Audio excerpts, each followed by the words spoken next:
the best piece of advice I could give for living in Tacoma is to be obedient, no matter what.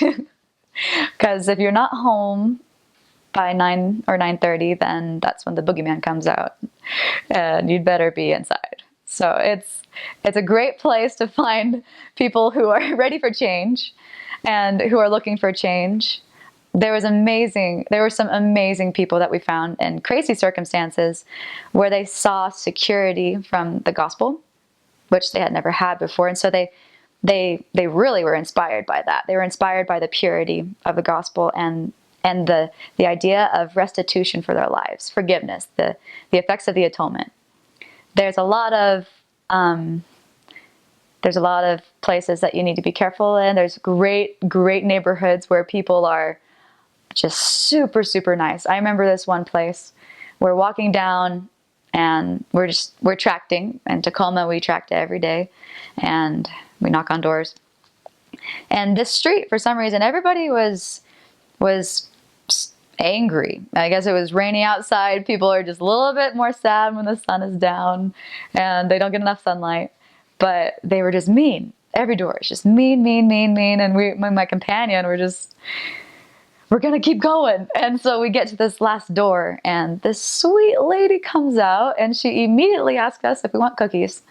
And I mean, we're complete strangers, but she was like, I love it when the missionaries come over. Y'all come over every once in a while. And I gave the last set of sisters cookies. How about you guys want some? And so the people there, I was so impressed with their memory of missionaries because every single day missionaries are tracting and they go in these neighborhoods over and over and over again. They establish a relationship with these people, even if they don't want to listen, but sometimes they're just really friendly and they like to talk about what they believe in.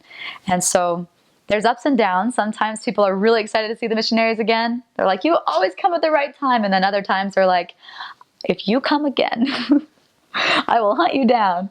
And so, yeah, there's lots of experiences with that. But I guess the layout of Tacoma, it's a city, so it's dense. There's a lot of people there, and the roads from my lifetime, compared to what I've grown up with, these roads were really windy, lots of roundabouts. There's trees everywhere, so a lot of the missionaries felt claustrophobic because they hadn't been around a lot of trees before. But yeah. So there's lots of vegetation. It's beautiful. It's green, like the darkest, most beautiful green I've ever seen on the trees. And there's tons of moss everywhere.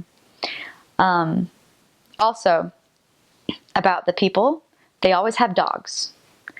Almost every house. I can't remember a house that didn't have a dog. And they're almost always pit bulls. And so that's like their alarm system, either pit bulls or chihuahuas. And they're both about equally aggressive, but just different in size. And so there's another street we went in the heart of Tacoma, and there was one house with rabid pit bulls just coming at us. And then directly across, rabid chihuahuas, like 20 of them. And they're trying to get you. And sometimes the dogs will intimidate you, but sometimes you can make friends with the dogs. And then it turns out that the person living there is really awesome. But, yep, they have good teriyaki because there's the Tacoma. I always heard it was famous for their teriyaki because there's a lot of culture. It's like a melting pot. There's tons of cultures. A lot of Asian cultures and Mexican cultures and Russian cultures.